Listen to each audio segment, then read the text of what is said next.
root of the matter, the reason why we are here. Dr. Moise Adeyemi Banire, who was born sometime in the year 1966, is our guest lecturer here.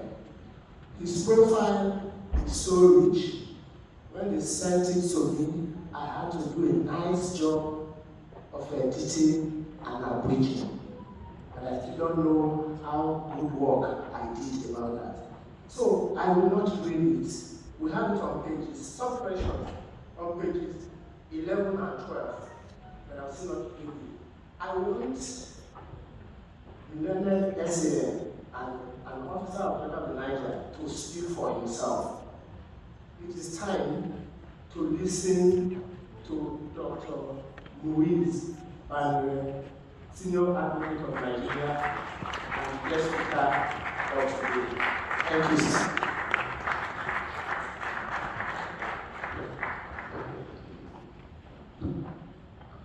The honoree of the day, our father, Femi Okunnu, CON, the chairman of today's occasion, and the new acting chairman, the Honorable General, fellow discussants, distinguished ladies and gentlemen, please permit me to just extend courtesy to everyone because of time. Now, I have sent forth my lecture in brief, and I think that virtually everybody should have a copy by now, so I'm going to just be sticking to it as much as possible within the next 45 minutes of the well, page 1, I started by saying that what I'm doing today is not really a lecture because most of the people here are not people who have lectured in any subject, much less the subject land law. Most of them, in one form or the other, are authorities. They are authorities that on their own. So I will not take it as a lecture that I'm going to be sharing my thoughts on the topic that has been assigned by the organizers of this event. But permit me, before I delve into the substance of our discussion, to once again also join others in congratulating our father, like Femi Okunnu. And of course, I've said a lot about him, which most of us here today, we know for that features in the page 1 or page 2 of that presentation.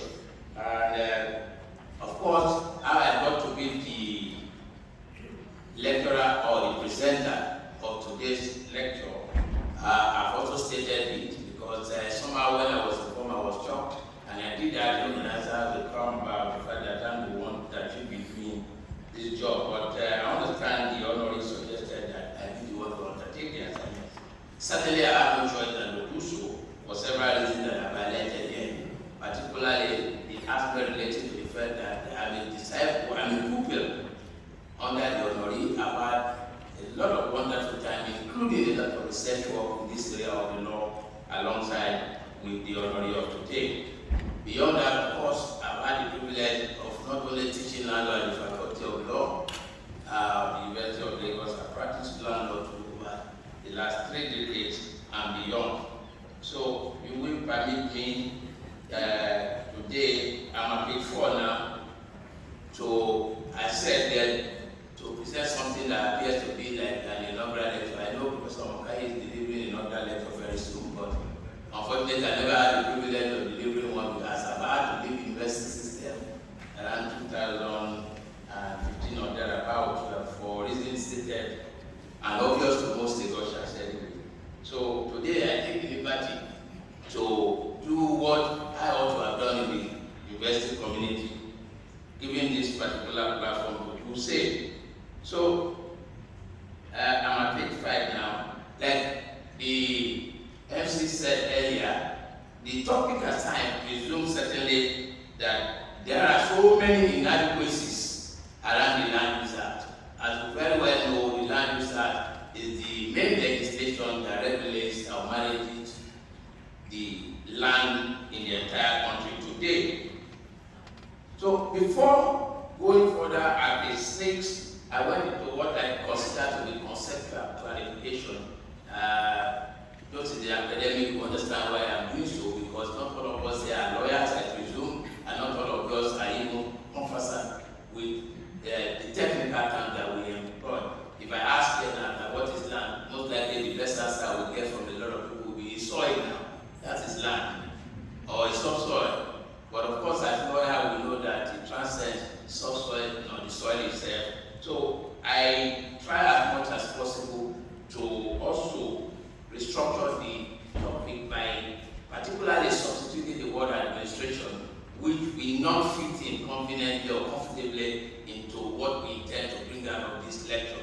So I chose land management instead, and defined it at page 6 towards the last part of it, that this involved the adjustment and resolution of the various conflicting land rights within the political space called Nigeria. And I started by defining us quickly or hastily to sections 1, 2, and 49 of the Land Use Act, which I can return to later on. I have quoted it extensively up to page 9 of the presentation, and it has to do with how land in Nigeria is supposed to be managed. The Honorable Minister who was chairman some few minutes ago did allude to that reality that maybe we should be talking about the administrators of the land use rather than the problem with the land use. But as things unfold, we know which side of the divide we take at the end of the day. So, page 9, I've said that the provision that I quoted, that is section 1, 2, and 49, dictate the style of form of management to be adopted by the governors in their respective states in how they manage land, particularly the provision of section 2 of the Land Use Act. Of course, section 49 we all know is more or less a provision that takes out land in possession of the federal government, in custody of the federal government, or its agencies or parastatals. That again, which I come back to as we proceed. Now, I attempted defining land also, and I did say that, of course, there is no unanimity of opinion on what land actually connotes. But essentially, most of us in the legal profession will say that land includes the subsoil, the soil is there, anything above, under, everything. But in Nigeria, of course, we know by the Minerals Act, the minerals under your land, if the prime minister under your land, you cannot claim ownership absolutely of that land. The mineral belongs to the federal government. So that is an exception to the definition of what we mean by land. Now, again, I move further to now discover the reality that it's not so much of what land is all about. It is more of what do we use land for. That is, what is the relationship between us and land. And that you will find that at page 18, I'm at page 18 now, where I discuss the importance of land. I refer to several erudite scholars, one of which, as the MC rightly said, acknowledged, happened to be my former mentor, and I believe to most mentors in land law in Nigeria today, late Professor Jelili Omotola. At page 19, quoted from his inaugural lecture, where he underscored the importance of land to all of us. And I want to read that out. He said, and I quote, "Every person requires land for his support, preservation, and self-actualization within the general ideas of the society. Land is the foundation of shelter, food, and employment. Man lives on land during his life, and upon his death, his remains are kept in the land permanently. Even where the remains are cremated, the earth is eventually settled on land. It is therefore crucial to the existence of the individual and the society. It is inseparable from the concept of the society. That is why human beings have been described as land animal." Of course, other references are alluded to thereafter. But at page 21, and I've said that from all that has been said there, we see that the relationship or the nexus between man and land is intertwined. In fact, no social economic activity of man can take place without land. Thus, without land, human survival, economic development, and social welfare are impossible. This emphasizes the need, therefore, to always, at all point in time, have an effective and efficient land management system in place. Then at page 22, I discussed the pre-land use act. Before we had the land use act, what was governing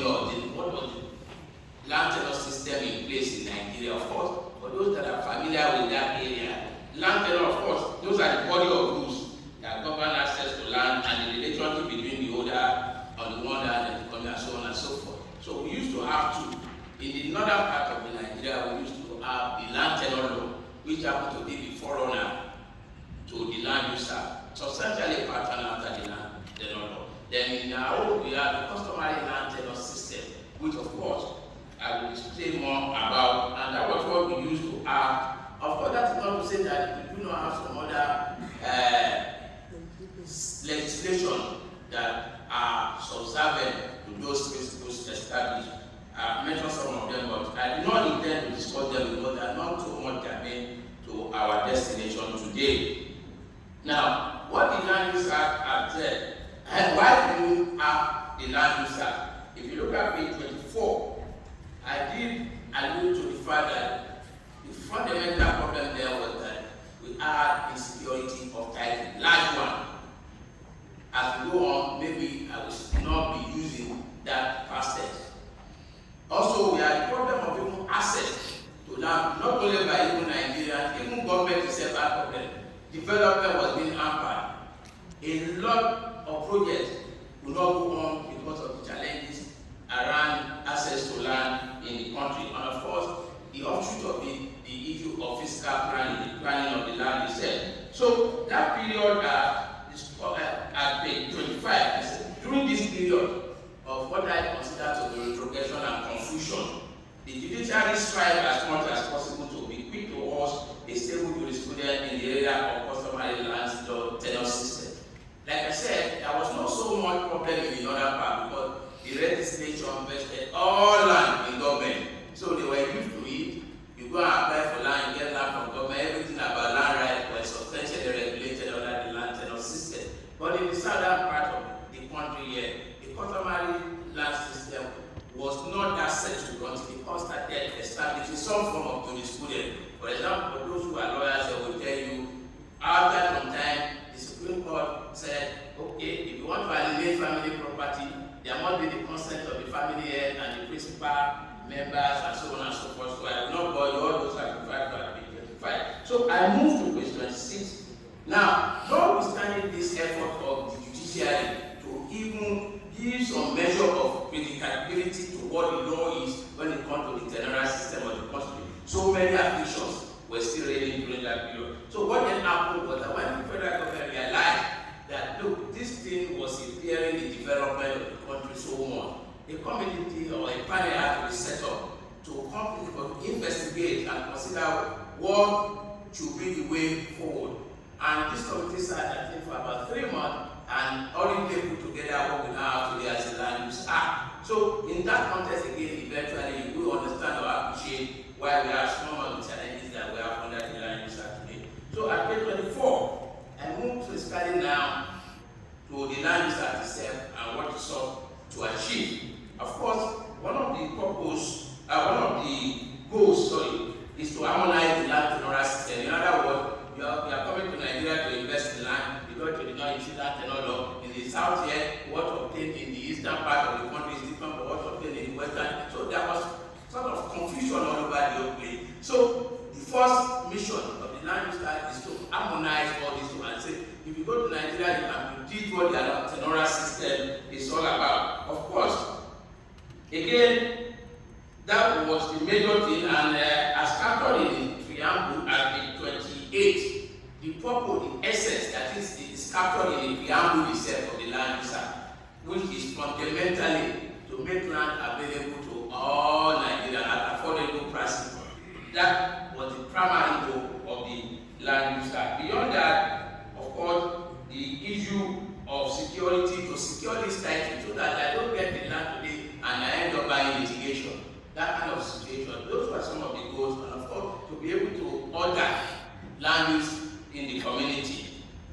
Now, again, part of the objective of the land use was also to prevent land speculation and remove bitter controversies and violence often resulted from land dispute. Now, the question which has been raised in the topic is that 45 years after the enactment of this act, how far has it fared in all this regard? And what are the lessons that we have learned from it? So that takes us to page 30 of the presentation. Again, here, I started from what late Professor Omotola said, which is highly instructive. This was said 10 years after the enactment of the Land Use Act, around 1988. Today, is still very much valid. And he said, and that's at page 30, and I'm quoting him, he said, it must be admitted that if there is any award for bad drafting, the draftman of the Land Use Act will easily win the first prize. For in my little experience of 20 years of my continuous research, I cannot think of any statute which has produced so much ambiguities, contradictions, absurdities, infallibilities, and confusion as this act has done. The judges who have to give the meaning to his provision therefore deserve my sympathy. The impossibility of the statute has led to many of them not even bothering to interpret the provision. Some justices at best take refuge under Section 1 of the law and its preamble and what they perceive to be the general intendment. Others have admitted publicly that the act defies comprehension.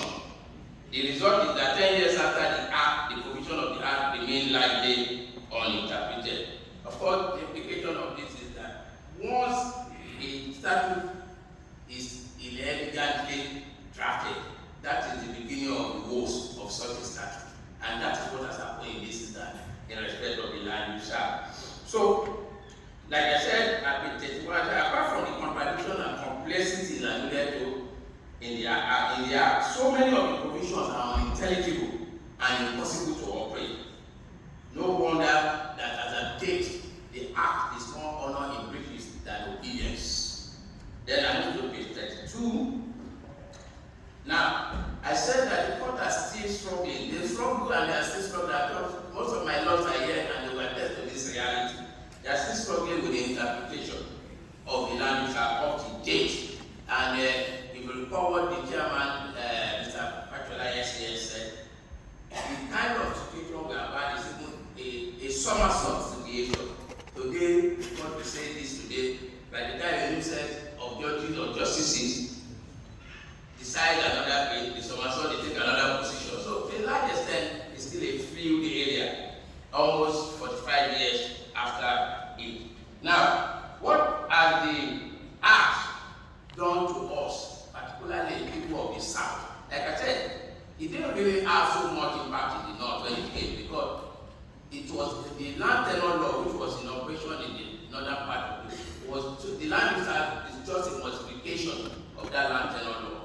Unlike in our own system here, where we did not have a statutory regulation of our land affairs. So, our former Attorney General Bola had this to say on the impact of it at the legislature. He said there cannot be doubt that the Land Use Act was a revolutionary piece of legislation at the time of its promulgation. It was a revolutionary enactment because it introduced some radical changes to our land tenure system. It is socialist in orientation and philosophy, reflecting the concept of a just and egalitarian society. However, because of the intense nature of the radical changes which it brought with it, and because many did not expect them at the time, the law proved to be a subject of spirited controversy, which continue till the present day. That equally is still valid today, like I said earlier on. In the same way, our former governor here, military governor, Rajula Saki, had this also to say at page 34 of the presentation. He said the Land Use Act has since its enactment generated a lot of acrimony as well as of criticism and obvious violation. Even our practitioner fathers are eminent persons within the legal profession. While many of our elders and practitioners still see the act as a freedom of their right as the custodian and manager of land within their various domains, others, particularly among the learned members of the bar and bench, see the act as an infringement of the fundamental right of the citizen to. Of course, that will now evolve again. I will speak that aspect. The controversy which is still raging as to whether the Land Act came to nationalize all land or is an expropriatory legislation. But that again, I will skip. It's not too crucial to our discussion here. Now, I move quickly to the page 36 to discuss now that how do we measure which barometer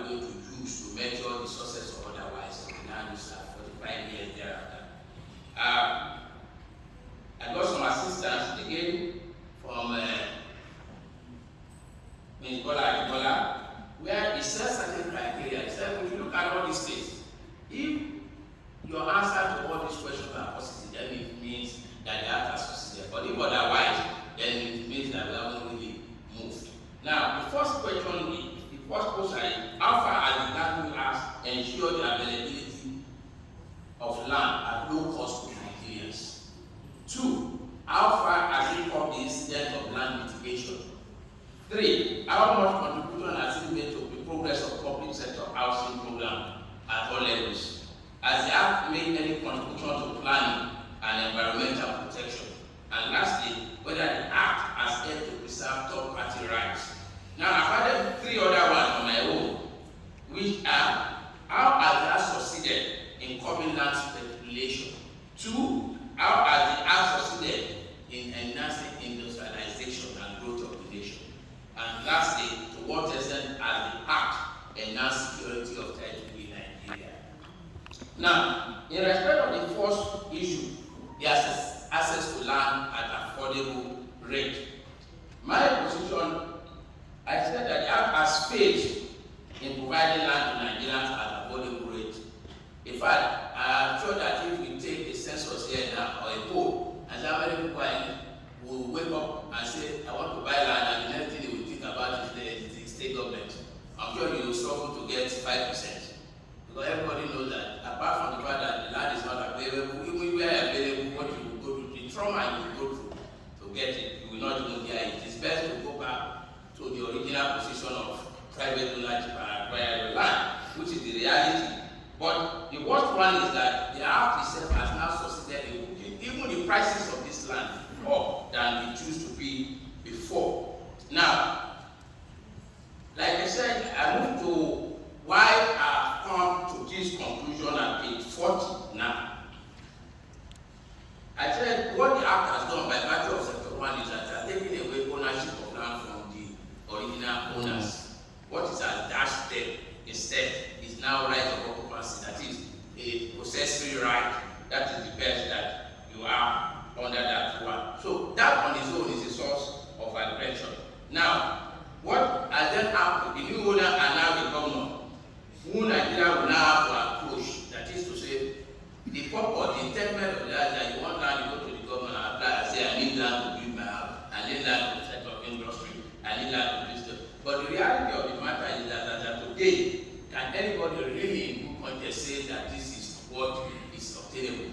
Of course, certainly no. So, to that extent, you can say confidently and safely that the Act has not achieved anything in that regard. Now, secondly, at page 41, I went further to say that people trying to, where you even decide, which is very remote, you decide to want to approach the government. And I'm glad that Akashipa is here. It was once PS land, and I'm sure you'll be able to attest to some of these things that I'm saying. The little land available to the government to even give up is usually associated with several constraints. And apart from the reality that the allocation process has become a source of patronage, they don't know you can't get it, don't waste your time. You apply for now till eternity, your form will just be there. It is substantially plagued by corruption, right from the time you obtain form up to the time of allocation. I can tell you for free that there is no way that you will not have to compromise yourself at one stage or the other to get to your destination. And that's the reality. Now, let's even assume without considering that the process itself of allocation is devoid of corruption. The volume of other documents and payments that are required to be submitted alongside the application does not only attract high expenditure, but is simply frustrating. In fact, you are not going to ask for the death certificate of your living parents. By the time the potential allotee concludes the various stages of allocation, the cost so associated is astronomical and will put the land beyond the availability of an average Nigeria. Page 42 now. What's up is the crisis generated by the location of the land. You know, there is this dichotomy between land in the urban area, land under the governor, land under the local government. What the land leader says in Sector 3 is that the governor takes responsibility for allocation and management of land in urban area, while the local government takes charge of the one in the non-urban area. But the Act also enables the governor to declare part of the state, any part of the state, as urban land for the purpose of administration or management. But what has happened in a state like Lagos is that the government has declared the entire state as urban. So no local government has any access to management of land. Of course, that is illegal, but of course nobody challenges that or whatever reason. Nevertheless, I know that in some other area, if you are used to Abuja, the confusion reigned there seriously. The Abuja Municipal Council continued to grant right of occupancy in some land. FCT continued to also grant allocation respect of the same land. So you see several litigation again that is reigning there. The importance of this, I will come back to by the time we are approaching the conclusion. So again, one other issue that is very critical, which we haven't, and a lot of people haven't noticed, but I'm sure that the honorary of today, our father, will confirm it, and most of our elders say, you know, under land crown grant, if you see the land certificate, all those ones, there is always spaces for caution, for caveat, all those ones. You can't find it in totality of copy. And the problem is then that when you go there and you got the caution and enter a cabinet, you put it somewhere else. When somebody goes for search, you discover that you don't find it, and you find a situation where a lot of people subsequently now run into crisis for no fault of theirs, but due to the inefficiency of the administrators of the system. Now again, under section 34 and 36 of the Act, there's something we call the lawyers, particularly the land law expert, called the deed grant. Deed grant is contained under what we call the transitional provision. This deed grant are the land that you and I act before the land is set. They are saying, I recognize your usage of those land. You can continue to use that land.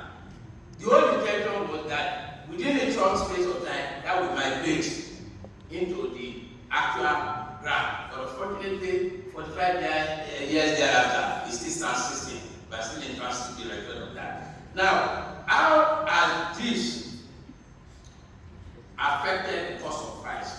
If you have a land like such, like maybe you inherited it and you want to develop it, inevitably you have to approach the state government for approval, development permit.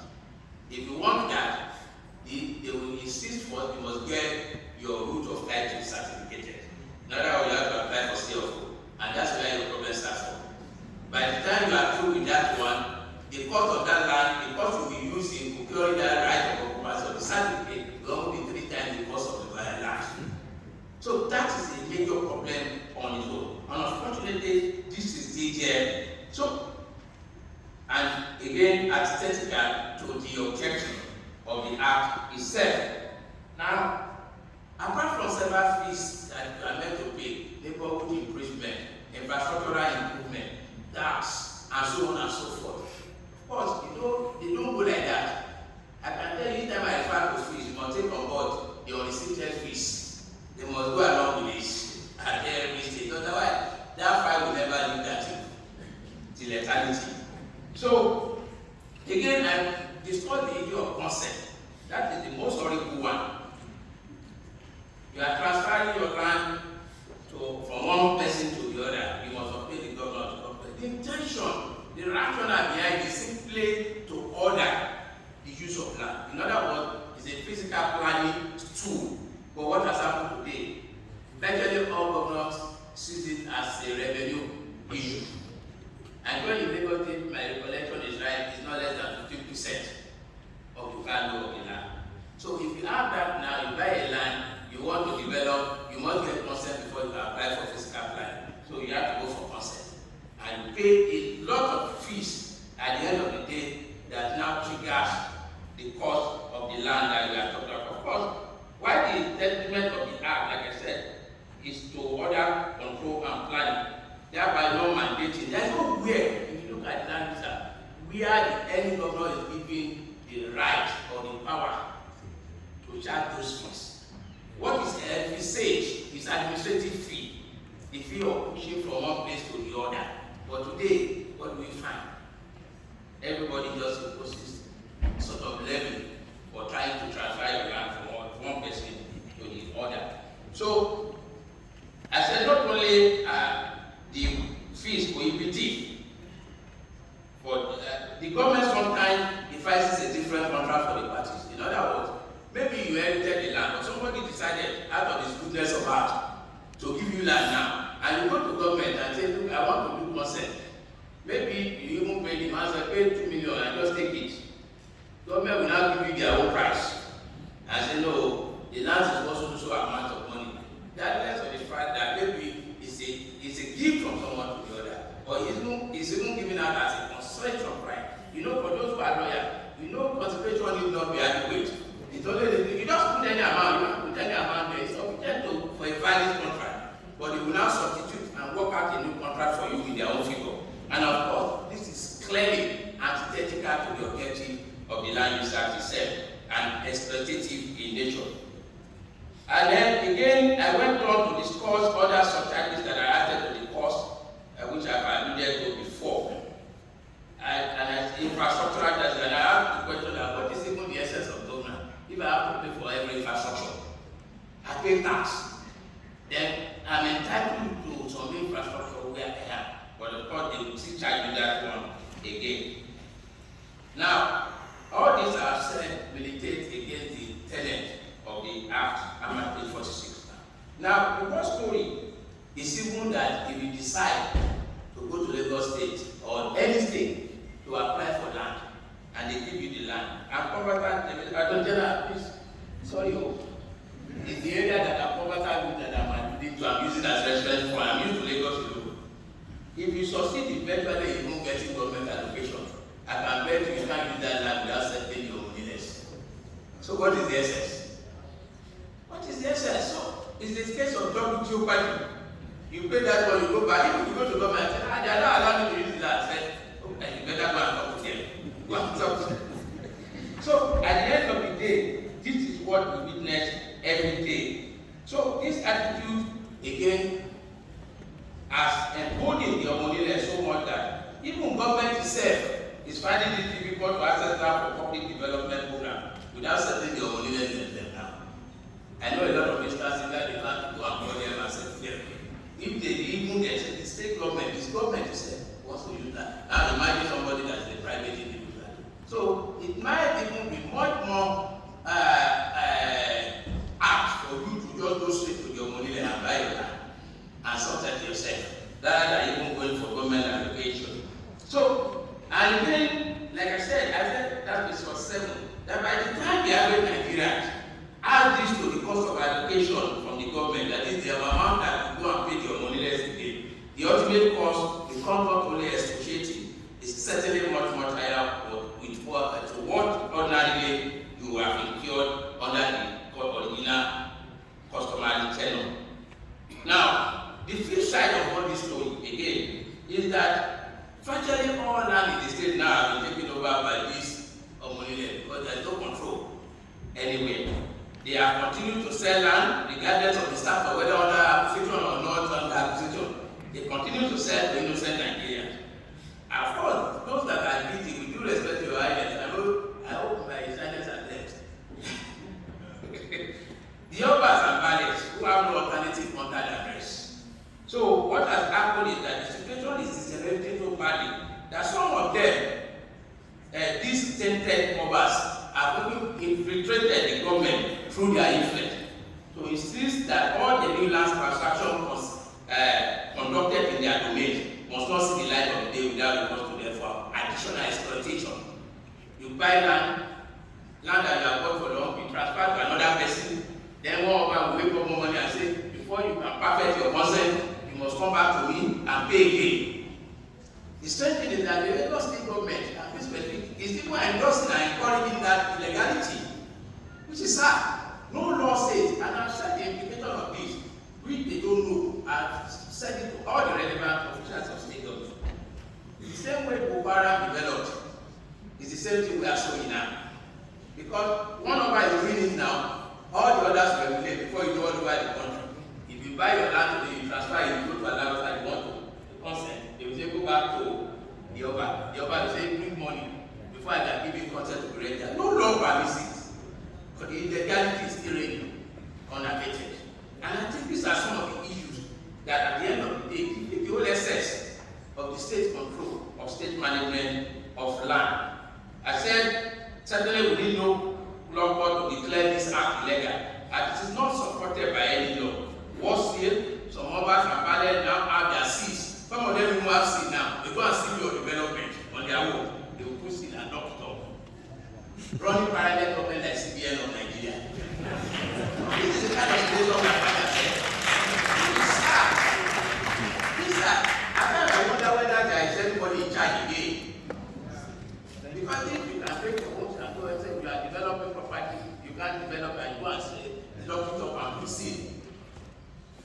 sure that is reckless, to say the least. So I went on to say the summation of my story is that the Omonile continue to exercise the right of ownership over land today, even when such land are under acquisition by the government, and the purpose of application is not spent. That is, the government land is still under government, it's under acquisition. You can keep on to sell it. I said above, it will interest you to know that even government, I've said that before, you have to approach them these days and even pay compensation to make use of land. This summarily depicts the reality that the land user is terribly dysfunctional. In several outlets, you see that for sale daily advertised. In terms of access, how many Nigerians can truly have access to land today from the state? Certainly, it's an estimate compared to the acquisition from the no or directly from the Omonile. In fact, it is easier to get land, like I said earlier, from the Omonile than even the government itself in all ramifications. How many? This is obviously antithetical to the interests of Nigeria that the Act was introduced to protect. It negates the very essence as captured in the preamble of the land user. I discussed section 2.2 of the land user, which say that there must be land use and allocation committee, which ordinarily would be the body to moderate the prices and the allocation of land. But of course, the committee, where it exists, because the very few states it exists now, is used as a tool or instrument of political patronage today, rather than serving it with men of honor and integrity, or even specialists. Now, what has happened in most states is that the governors are put in the committee, their cronies, mostly charlatans, who know very little anything about land management. In some states, the community is even a one-man committee under different nomenclature. It's either Palm Flex land or ES land, Director General land, Solar Administrator land, all manners of nomenclature in contradiction to what the dictates of the Land Use Act. Now, these people that we are talking about, of course, some of them have said all sorts of used to describe this. I call them monarchs. They are monarchs too.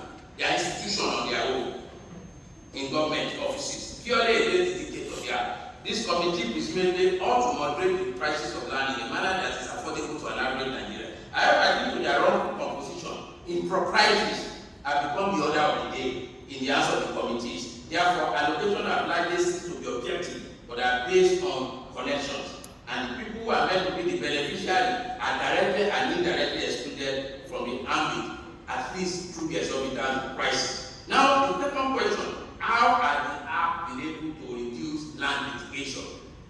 And I'm sure that those who are lawyers don't need any statistics to answer that question. But F is the what the late Justice of the Supreme Court of Aseki said. He said, land may now be easy for the average, land may now be easy for the government to acquire, but for the average Nigerian common man, it is almost a lost hope.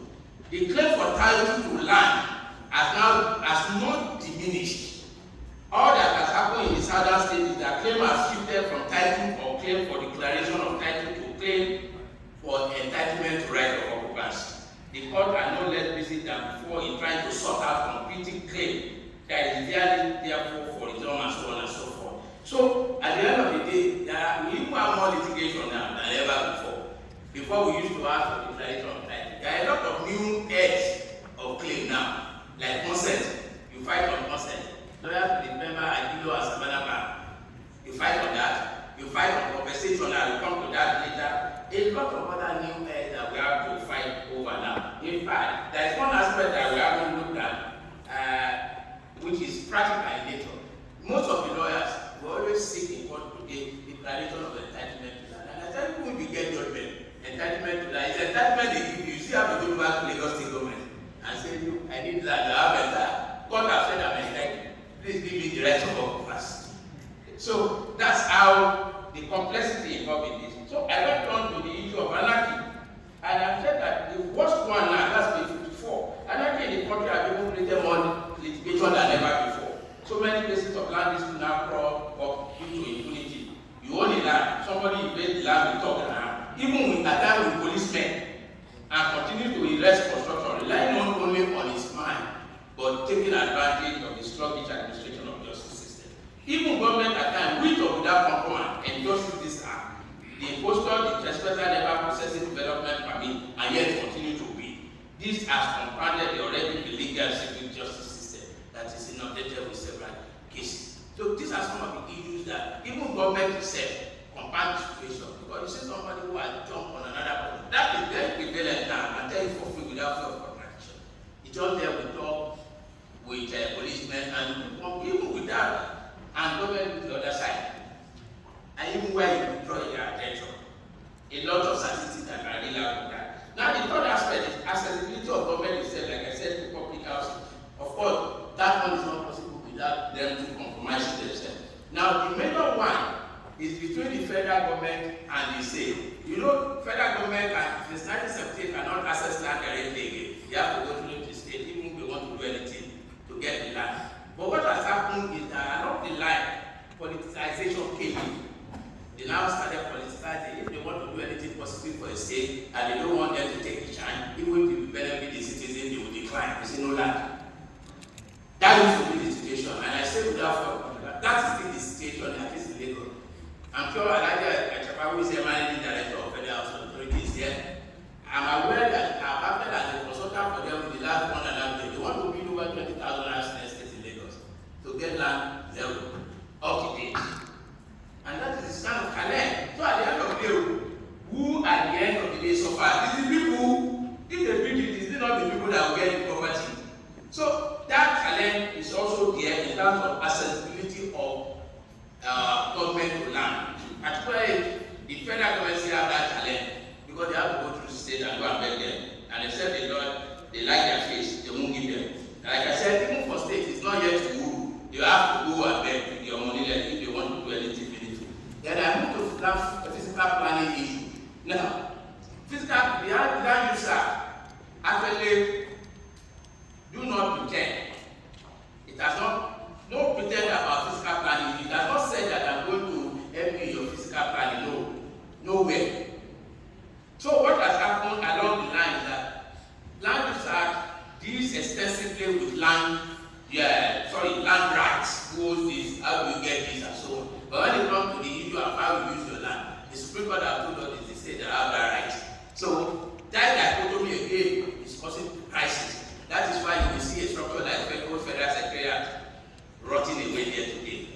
You see Palomon Police Barrack. You see the prison of the Awolowo Road in Ikoyi. Not a lot of these things. The dichotomy, that is what is causing too far. So at the end of the day, it cannot be said that the act is contributing anything worthwhile to the physical planning of the country. Then I move to even the dichotomy between the state land and federal land.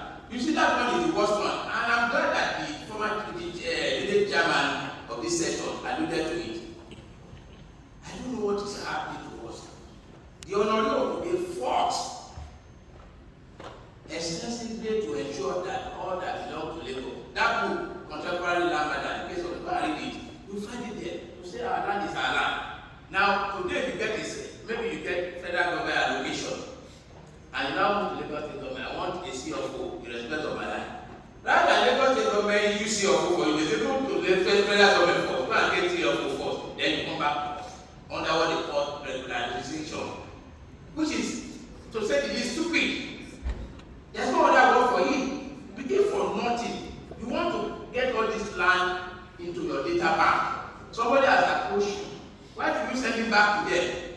And I'm glad that the minister sent those people back.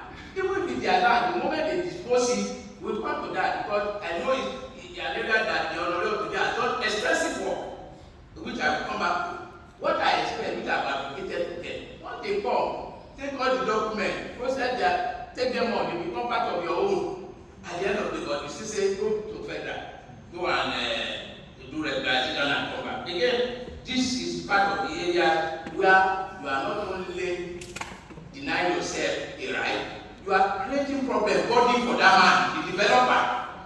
The man will go and pay astronomical fees there and come back to pay you again here. Well, it doesn't appear to me to have any sense at all. Now, in terms of the environment, of course, I discussed that too between pages 58 and 59 to tell you what has happened to us in terms of the environment. Also, it's a shared responsibility between the federal government and the state government. But again, a lot of conflict and tension. And there has not succeeded in assisting them in this area. In fact, if anything the act has done is has submerged it in confusion.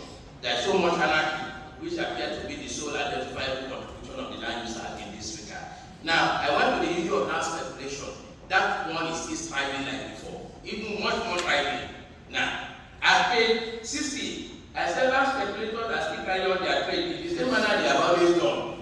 The worst aspect is that even under private ownership scheme of government, agricultural scheme, and others of their ilk, land speculation policy of the government is happening on a higher scale. People will come and say, I need land for agri, they didn't need land. They are not doing any agriculture. They just wait to speculate and start selling. The same thing with private ownership, and a lot of other things. Nobody pays attention to them. Under section 34, 5, and 6 of the land use act, you are not meant as a private, you have more than a hectare of land. But what happens to them? I'm sure that some Nigerians have more than a local government. So, this is where we are finding ourselves. Again, land grabbing, the system of land grabbing, that one again is a menace here in Lagos. It has spread to other parts of the country. This is as a result of the inability of the government to rein in the practitioners of this evil that is already a thriving industry, where the use of dog to hijack land from the donor has been spreading like wildfire during Ramadan.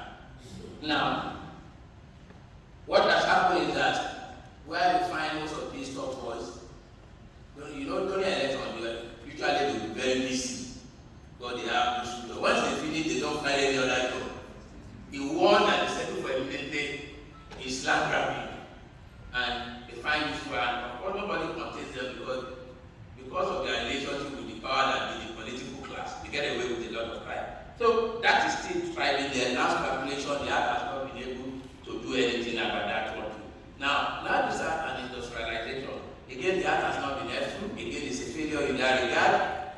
If you want land for industrialization today, apart from the amount of money and the documentation that will be required, I'm sure that you will think twice before you go and approach government. But let's even assume whatever is involved with the government. The truth of the matter is that whichever land they allocate to you, still have to go back to the original owners to go and settle again. So that is already frustrating in its own regard. Then you have a situation where demand and industrialists, most industrialists will need loan or facility, bank facility. This requires them, of course, to put down some collateral. Most collateral the bank will ask you to bring is usually land documentation. Land documentation to process the certificate of occupancy. It's easier for a camel to pass through the eye of the needle than to get a CO. Much less going to the issue of consent.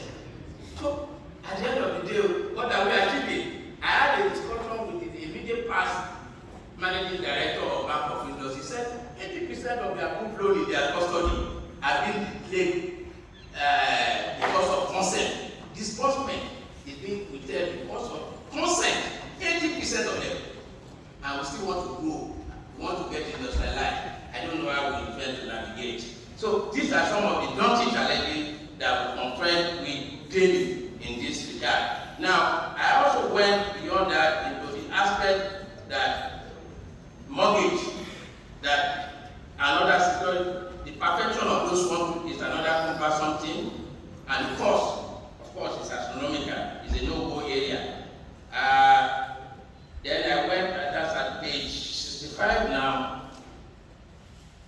I spoke about debt assets. This is the worst one under the land use act. I alluded earlier to section 34 and 36 of the land use act, where the land we call gift grant. These are land without documentation. And once the land does not have a document, it's a dead asset. It's immobile. It's useless. Because you can't transact it, that kind of a thing. We have advocated, I've said this several times, that why can't you just make sure that all land are titles? Make the process simplified. See, I mean, it's simple. A one-page document, pictures, put it there, put the advert there. This man has applied for a certificate of occupancy. If you have objection, come forward within 21 days. The truth of the matter is that even government itself, why process it? If government give you land today, by virtue of section 39 of the land use act, the court has still set it aside. So nothing is, you lose nothing by enabling all property in the state to be titled in a very simple manner. manner, seamless manner. And at the end of the day, not only is revenue derivable from it, at the end of the day, you have an asset that is mobile. And that asset that people can transfer it. That's how you grow a society or you grow a nation, in my view. But of course, this is not to be, and it's not yet 45 years after the land use act. Most land are still without title. Now, I spoke later on again at page, that's page 66, security of title. We all know that the fact that you have a CFO does not mean that you can go home and sleep with your two eyes. Yeah, no, at all. It's one of the most insecure documents. In fact, I would rather want to rely, when I need to advance bank, I said, in fact, instead of taking CFO, it's better for you to take a conveyance, old conveyance, or a land grant. Those ones are even much more reliable than even the CFO itself. So it's a challenge. So again, the land use act in this regard, however, did not set up from the sector to say it wants to guarantee or make your title invisible. No. The way titles are meant to be safeguarded or secured is under Section 48 of the Act. That is, to go through the registration laws. Unfortunately, the registration law has not been able to cure any defect in anybody's title at the end of the day. So it's like good as back to square one also. So nothing has been achieved in that regard also. So page 69, worst of all, attempts at securing the record is that in some registry said, I said the worst of all, attempt at securing the record, and I'm sure my attorney general will take note of this one if he's not aware, is that the success through technology are so far proved impossible. Documents are removed at will. They are replaced at will. Don't be shocked again, no. You go there to get the certified copy of the document. Go there next week, they will say it doesn't exist. That's the reality. I have 5 instances, including at no less than 4 lawyers I can call, who have experienced, including myself, I've experienced it for other people. And I've seen also from other people that are not even lawyers complaining about the safety. That's how reliable our registration, our register is becoming gradually. And I'm sure the attorney general probably will take up the challenge with those in charge. Now, again, I also spoke about the fact that even this day, the funny one is that there's some document you go there, they say they can't find it again. You can't just find it, it's gone. You go there, go and find out. These are bad. I did one work for Ampon. We went there, we started for almost 6 months. They said the time we were trying to graduate them into electronic document, we don't know where they were up to today. So that is the problem that we have in that regard. So at the end of the day, my former boss came back again and said, at the 70, what has happened in 10 years? Our insecurity of title to land has multiplied. This put over title to land continue unabated. The court are busy ever sorting out this. Land is now more difficult to acquire. Processing of document of title takes years to complete. Many applications for grant of right of occupancy have been abandoned. In the interim, the new governor come in and revoke that interest. The cost of our this is just summary of what that we have been saying. These things were said in 1988, they are still very much valid today. So we have to really move if anything we have to progress. That is what has happened. Now I spoke about compulsory application of land. In those days, when your land is acquired, they pay you for the value of land and any development.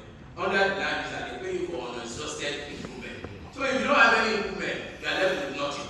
Is that the aim of the act? Is that what the act intends to achieve? But that is the reality of where we are today. Now, even under Section 33, where the act says that the government can give you alternative land, nobody looks at that, but they say there is no land for it. So this is what has happened.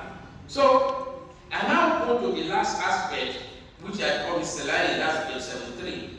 And this area addresses some other intricate area of that the honoree has done a lot of work. I had the privilege of working with the honoree and father on a lot of all these aspects. They are fascinating. Like one of I think it was I don't know what the MC that said it, that most of the information in that book, Contemporary State Land Matter, you can't find them elsewhere. You can never find them elsewhere. So I have taken the liberty to bring us some of them as related to this issue. Like I said there, and I think I read it, permit me to read it. I said it will be great service to the scholarship and audience, if I do not consider some of them, I will consciously refrain from supplying these days or most of these things. And the bit that I've been discussing are just teasers. The implication of what I say is that if you are interested in educating yourself in the details, feel free to order the book at the discounted rate is currently being sold. As I know that the knowledge journey cannot be accessed elsewhere, you can't get it elsewhere. I am privileged to say that the book contains privileged information that was exclusive to the honoree until he chose to communicate such information to the whole world through the publication. So, I give you the summary, the ones I brought up. Whether the land use act itself is an existing law. The honoree of today rely on the decision of the Supreme Court defined in Babangida and said, yes, it is an existing law, no doubt. Even by on the strength of Section 315, I think 15.5 of the Constitution, it is an existing law. But that the land use operation, that is the applicability, is limited to the federal capital territory. Outside the federal capital territory, it has no potency. That is the submission, and in which, of course, I agree in total. Why is this? The Honorable Minister said before he left, if you look at what we call the legislative list, you can't find land here. Land is a residual matter. And to the extent that it's a residual matter, you cannot, the legislature of Nigeria, National Assembly, cannot do anything, and you cannot deem a legislation done before then to be the act of the National Assembly and lack the power. I'm sure the lawyers are able to follow me on this point. So to that extent, this contention, rightfully so, is that the land plan exists in legality, but when it comes to its operation, it cannot go beyond Abuja, which I agree in total with that. Again, the implication is that you cannot amend it. National Assembly is not want to amend it because it does not lie within their legislative competence. Now, that you will find in that book other arguments around it. And for lawyers, it's easier to appreciate this thing when you realize or appreciate the fact that you cannot go to federal high court to go and be doing land matter. You can only do land cases within Lagos State High Court. That sees it, gives you that is a simple narrative of why that should be. Now, the honorary further contends that the only the state government can issue a certificate of occurrence on any land. This one again I need to explain. His contention is that Section 1 says all land in the territory of this state. Then Section 49 says I exclude some of them. But the moment that land moves from one hand to another person, then it becomes a subject of the governor of that state. Which means that if you want a CFO, it's the state government you go and approve for your CFO and not the federal government. And this is what is expected. So at the general you may want to direct them accordingly as land. Because land will send you back to federal government. And they go and do regular, go and do everything and come back to law. That is not right, legally. And in terms of utilitarian value of such disposition, I don't think it's in the interest of Lagos State government. So for me, this continues to frustrate applicants who in their own fruition come for direct issue of certificate of occupancy to the state, after acquired allotment from the federal government. Undoubtedly, this approach betrays all the struggles of the founding father of Lagos, particularly the honoree. One would have thought that once an allotee of the federal government applied to the state government on the issue of the applicant would be gladly welcomed by the state, rather than use this to be subjecting to double jeopardy. This is not in our collective interest.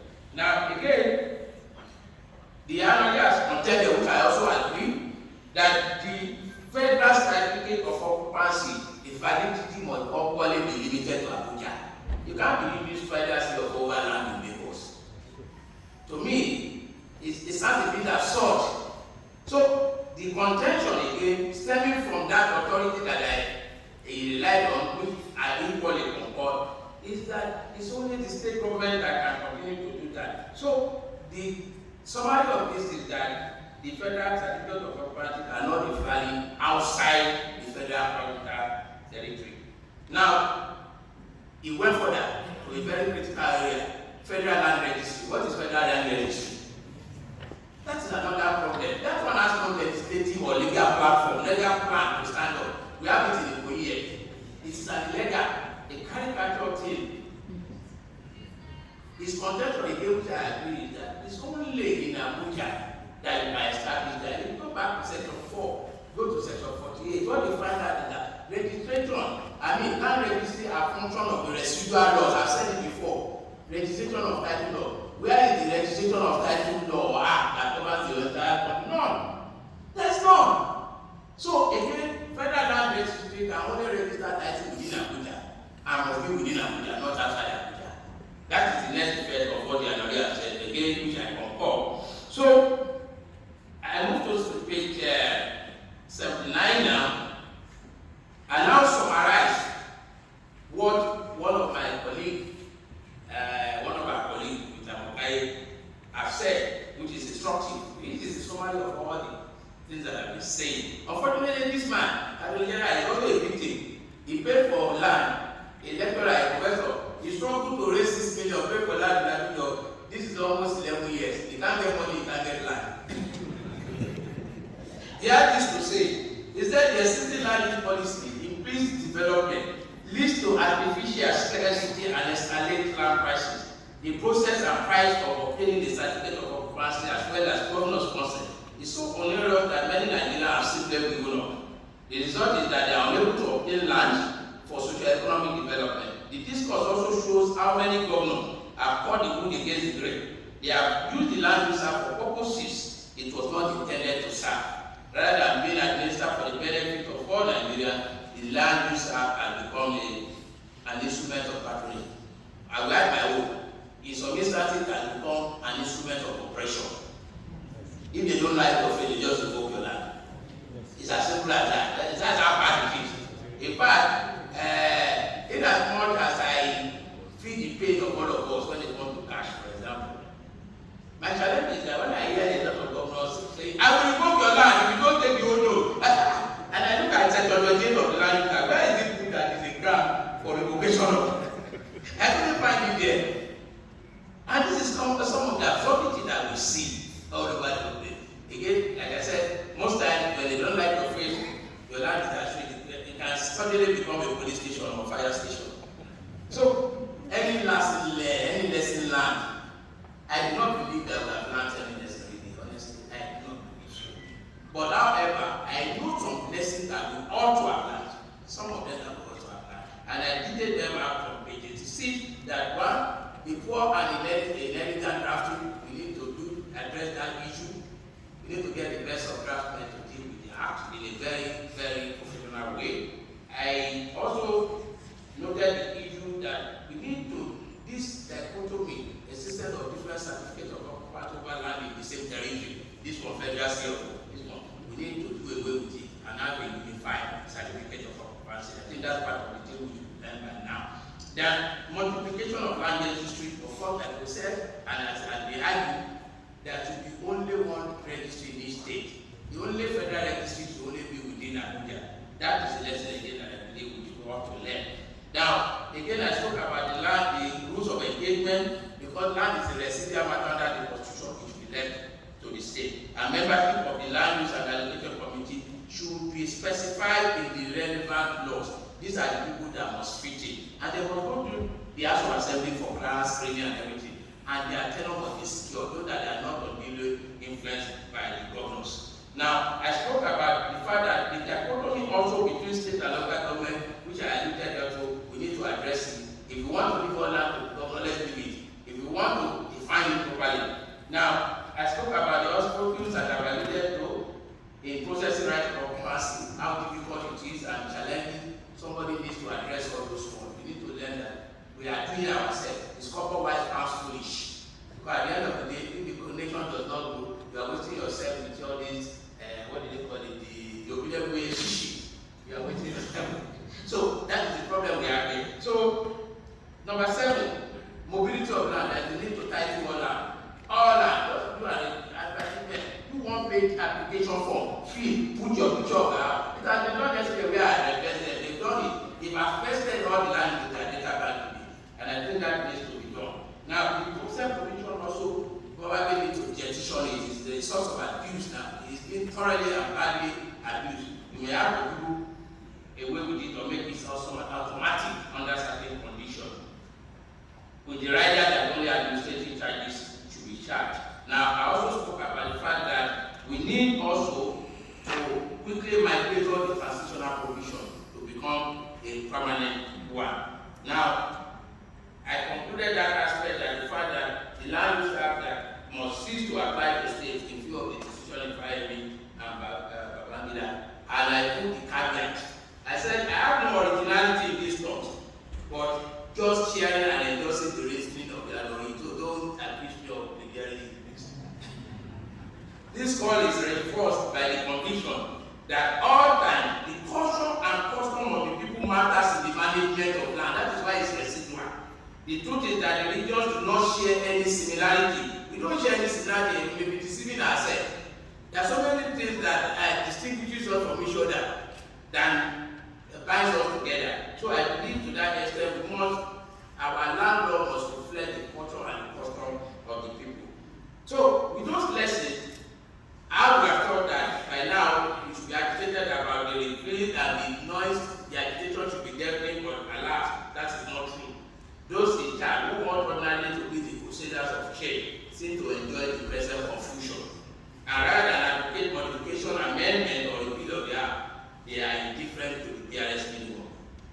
And that is why, again, a late mentor Motola said, those who at the moment enjoy the dominion over land and are consequently exercising imperium over all of us are quite happy with the law, since it permits them to keep what they have and acquire more at their will. So, in conclusion, that 86 now, I have said, look at the amalgam formula that is suggested. Some of them agree, some don't agree. It was of the view that if you have the National Land Commission, of course, we know that is on federal life, that cannot stand. I disagree with that position. But however, I share his position on some other things like the national base map, the fact that we probably need for the landowning family, if we should go back to customary land tenure, let the family representative also be registered, just the same way we register directors of company in the company registry. Let them go to land registry so that we know who and who we are dealing with at our point in time. Well, this of the view that ground rent will not be charged again, that is a sign of servitude, I agree. We should not be made to be bearing that one. So, in conclusion, in all, I said in all, no, the intention for introducing the act by Denim, the manner of legislation and implementation has been warped and flawed, which corroborates